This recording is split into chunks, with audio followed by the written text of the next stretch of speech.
চলতরিৎ চ্যাপ্টারের একটি গুরুত্বপূর্ণ প্রশ্ন কি বলেছে দেখে নি।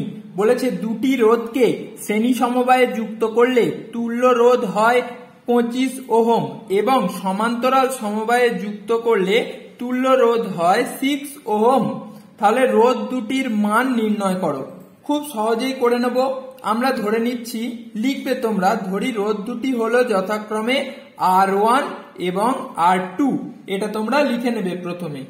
এবার দেখো রোধ দুটির শ্রেণী সমবায়ে তুল্য রোধ, শ্রেণী সমবায়ের তুল্য রোধ কত বলেছে? 25 ওহম। তাহলে শ্রেণী সমবায়ের ক্ষেত্রে আমরা কি জানি? R ইকুয়ালস টু, মানে তুল্য রোধ equal to R1 plus R2। তাহলে R1 প্লাস R2 কত লিখে দেবো আমরা? 25 ওহম। 25 ওহম।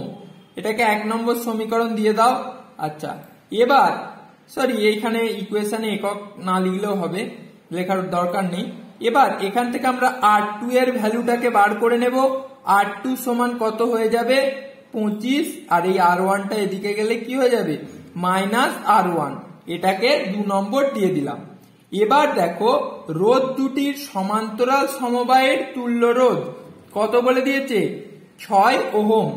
আমরা সমান্তরাল সমবায়ের ক্ষেত্রে কি নিয়ম জানি? লিখে নি 1/R1। এটা এখানে লিখবে তোমরা। সমান্তরাল সমবায়ের ক্ষেত্রে, সমান্তরাল সমবায়ের ক্ষেত্রে, সমবায়ের ক্ষেত্রে কথাটা উল্লেখ করবে। এখানেও তোমরা লিখবে শ্রেণী সমবায়ের ক্ষেত্রে। আমি আর লিখলাম না, তোমরা লিখে নেবে। তাহলে সমান্তরাল সমবায়ের ক্ষেত্রে আমরা কি রুলস জানি? 1/R1 plus 1/R2 equals to কত? 1/R, তাই তো? তাহলে এবার আমরা এটাকে সিম্পলিফিকেশনটা করতে থাকি। এর লসাগু কত হবে? R1 R2, আর তাহলে কত হয়ে যাবে? R2 plus R1। আশা করি এটা কেন হলো তোমরা বুঝতে পারলে, আমি আর বললাম না। By 1/R। এবার দুটোকেই উল্টে দাও, তাহলে কত হয়? এটা উপরে চলে গেল R1 R2 বাই এটা কত আমরা লিখতে পারি? R1 প্লাস R2 সমান সমান কত? এটা উল্টে গেল আর হয়ে গেল। আশা করি এইটুকু তোমরা বুঝতে পেরেছো। এবার দেখে নি ক্যালকুলেশনটা। দেখো R1 যেমন আছে তোমরা বসিয়ে দাও। আমি এটা এদিক থেকে শুরু করছি, ভালো করে দেখতে থাকো। এখানেই করছি। দেখো R1 যেমন আছে লিখে দিলাম। এই যে R2টা, R2 এর ভ্যালু আমরা কতবার করে নিয়েছি? 25 মাইনাস R1। তাহলে এই R2 এর জায়গায় আমরা লিখে দেব 25 মাইনাস R1, তাই তো? আর এই R1 প্লাস R2 এই যেটা তোমরা দেখতে পাচ্ছ, এটার ভ্যালু কত বলে দিয়েছে প্রশ্নানুসারে?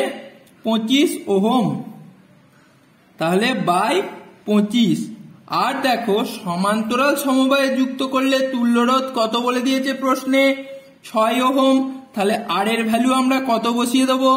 6 বসিয়ে দেবো। এবার সিম্পলিফিকেশনটা আমরা এদিকে করছি, দেখে নাও ভালো করে। এটার পর তোমরা নিচে নিচে করবে, আমি এখানটা করে তোমাদের দেখাচ্ছি। তাহলে দেখো ক্রস মাল্টিপ্লিকেশন হবে, তাই তো? তাহলে কি হয়ে যাবে? 25 ইন্টু R1 হলে হয়ে যাবে 25 R1 minus R1 into R1 করলে কত হয়ে যাবে? R1 এর স্কয়ার সমান সমান 6 25 কত হয়? 150। এবার দেখো কি হয়ে যাবে? 25 R1 মাইনাস R1 স্কয়ার, এই 150টা এদিকে এলে মাইনাস 150 ইকুয়ালস টু 0। এবার যদি মাইনাস কমন নিয়ে নিই তাহলে কত হয়ে যাবে? R1 স্কয়ার, এটাকে আগে লিখছি। এই প্লাস 25 R1টা মাইনাস 25 R1 হয়ে যাবে এবং 150টা প্লাস 150 হয়ে যাবে ইকুয়ালস টু 0। এবার এটাকে যদি আমরা মিডল ফ্যাক্টর করে দিই কত হয়ে যাবে?